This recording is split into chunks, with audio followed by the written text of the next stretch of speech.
یاد خداوند دانا و توانا با عرض درود سلام خدمت شما بیننده های عزیز. آرزو میکنم هر یک شما در هر کجا هستین درست صحتمند و سرحال بوده باشین. باز هم خوش آمدین با یکی دیگر از گزارش های امروزی ما. امیدوار هستم تا آخرین دقایق برنامه امروزی با ما باشین و ما را همراهی بکنین. بیننده های عزیز، خدمت شما میبینین در ولایت سرپل در جاهای مختلف بازسازی ها و ساخت‌ها جریان داره و ادامه کار ریاست شهرواری هست که در ناحیه اول قرار است که چندین محل را کانکریت ریزی بکنن. قسمی که شما در تصویر میبینین و چندین جاهای دیگه هم بازسازی ها جریان داره در ناحیه های مختلف. امروز از ناحیه های مختلف که کار ساخت ساز و بازسازی و کانکریت ریزی اسفالت جاده ها جریان داره خواستیم خدمت شما گزارش داشته باشیم تا آخرین دقایق برنامه امروزی با ما باشین و ما را همراهی بکنین.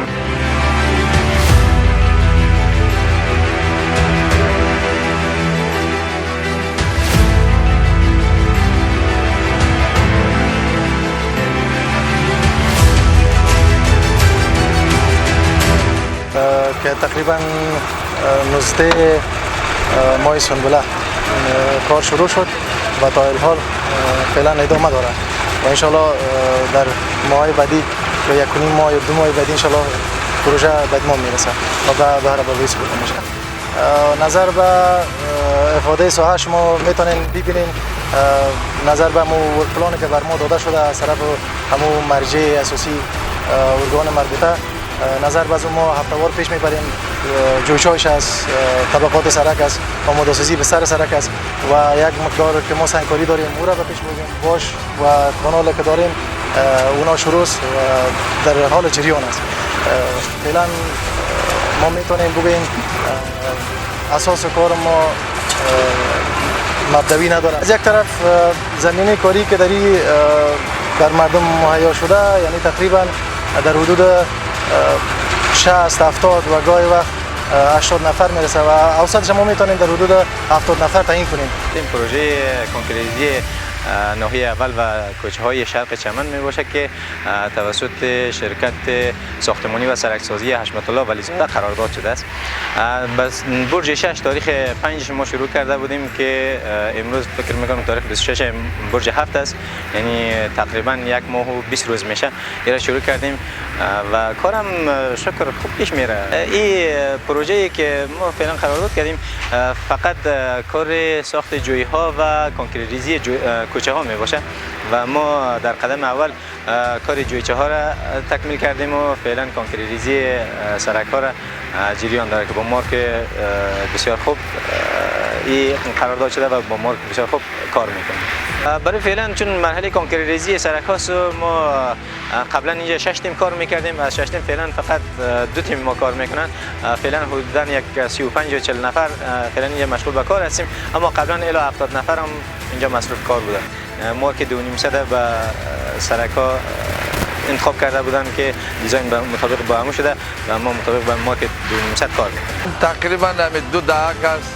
همین دولت‌های پیش بود این منظور میشد و پس رد میشد و پس منظور میشد رد میشد طبعا اما انگی نبود، بسیار شفاف کارا نبود. الحمدلله از روزی که امارات اسلامی آمده سرک ها بسیار به نظمش میبره، کوچه ها بسیار به نظمش که این سرک های ما مردم گل بود و خاک بود. شکر الحمدلله این کوچه های ما انقریب یکیش که فعلا از دین روز پتره کانکریت ریزیش شروع است. انشالله بسیار کیفیت خوب است، بسیار یک سهولت است. زمستان باشه از لای آردم آرام میشه، تابستان بود از خاک آباد میشه.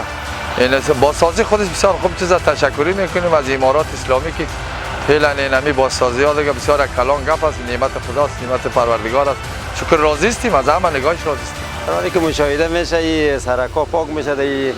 از روزی که ناحیه تطبیق شده بود بیشتر از مدت 50 سال میشه این دست نخورده باقی مانده بود و با ابتکار ریاست محترم شهرواری و دیگه با کمک مردم این کار آغاز شده. انشالله انجام هم پیدا میکنه. دیگه خدا میبینی شرایط کاری برای هموطنای ما فراهم شده. انشالله این ما یک فعال نیک میگیریم و توکل خدا. انشالله ما هم همکار هستیم. ریاست شهرواری هم دیگه بسیار ابتکار خوب کردم و ما همراهشان همکارم هست. کنکرت تایلایbiz shahar viloyat Sarpilga bizlar ko'p xo'sh bizlar imorat islomidan ham kishvarimizdan ham mardimizdan ham oromli hamma urush yo'q, jang yo'q, diga yo'q. Diga kishvarlarga ketib darbadar edim, kishvarga ish kuch ko'paygan, ishlab yurib bizlar kishvardan ko'p xo'sh. Mardim darbadar har kishvarlarga darbadar yuribdi, o'lib, darbadar bo'lib, tutilib, tayoq yeb. Kelsin o'z kishvarga zamat qilsin. Oromli, o'l yo'q, diga yo'q.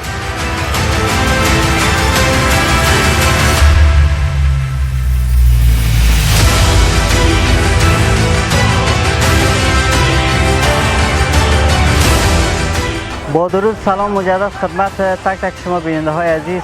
آرزو میکنم تا آینده که با ما بودین برنامه خستکن واقع نشده باشه. بیننده عزیز قسمی که میبینین فعلا هم در یکی دیگر از نقاط های ولایت سرپل قرار داریم. اینجا به نام گذر آسیاباد است و از این محل که بر شما فعلا تصویر به نشر میرسه از اینجا تا معدن خشخری را قرار است که کانکریت ریزی شود و اسفالت جاده است و همچنان میریم با باشندای محل مصاحبه خود داشتیم که اینا چقدر از این رضایت دارن که تا پیش خانهشون ساخته میشه و سرکایشان بازسازی میشه. رضایت از اینا چه قسمت؟ امیدوارم تا آخرین دقایق برنامه با ما باشین و ما را همراهی بکنید. پروژه عامل منفعه و بازسازی سرکسازی هستند که تقریبا یک ماه میشه کار این آغاز شدن و طول همه سرک 2.5 کیلومتر از آسیاباد گرفته تا قسمت های آقجر هستند که اینا را کارشان را آغاز کردن. خوب است، کیفیت کارشان خوب هستند، مردم محل نظارت میکنن و همه روز همراه انجینرها و همین کارگرها و مهندسا سر کار دارن و همه روز از همینا کارهاشون استقبال هم میکنن. انشالله کیفیت کارشون خوب است الحمدلله. تا هنوز در قسمت آسیاباد یکی از قریه های مرکزی ولایت سرپل هستند که کدام بازسازی این قسم پختکاری و قرریزی و صورت نگرفته بود. اول مسجد حاجی جوره یاد بلدله بذار امارت اسلامیدن اولترین خوشحالی biz nimayimiz shuki saraylarimiz inshaalloh qir bo'layapti. Mana bu taraf sarakka daraxtlar kashalayapti. Shaklli qilamizki shu boraga xiyla xizmat qildi, xiyla nazorat shu ishlarga xiyla fikri bor. Bu saraydagi tuzalishidan biz 100% rozimiz. Inshaalloh bu saray asosi به شکل اساسی tuzalyapti. Qaysi bir jag'aldizlik yo qulobikorlik ham emas. Markaziy ayallaridan ham xeyli she'rga nazorat qiladi. باشنده همین قریه آسیاباد و ما این کارهای امارت اسلامی، همین پروژه های امارت اسلامی را بسیار استقبال میکنیم، چرا که همگیش به نفع مردم است. در سابقه که بود از عبور و مرور موترها و لاری ها و کلان مردم بسیار به مشکل بود، چرا که بسیار چنگ و غباری اطفال بسیار و مریضه های گوناگون مبتلا میکردن. اما ما حالا بسیار خوشحال هستیم که خوشبختانه سرک ما به طور بسیار عصری و زمانوی کانکریت ریزی و ریزی شده است و مردم بسیار خوشحال هستند. این کاری را که انجینر صاحبا به ولایت سرپل قریه آسیاباد آغاز نمودن بسیار خرسند هستیم. مردم هم بسیار خرسندند، راضی هستند. با کارگرها گرفته مثلا چیز به کار مساعد دادن که کار کنند. از کشورهای خارج کرده از وطن ما، از قریه ما بهتر است که همینجا یک لقمه نان پیدا میکنیم برای ملت هم خدمت برای خود ما هم. شورده اشتیا تو امارت اسلام بودن خوش من شوز کوب نپروزم کوب قنچ اشتیا سه شب ما برده جانوزم راحت خارجدن کنه بزده کوب برده راحت بزده خارج ده یکی تو ده ایران ترکیه هم بجایی که تیم منچه راحت بیلرزه خودی برده خدای شکر کوب راحت اشتیا بزده برده.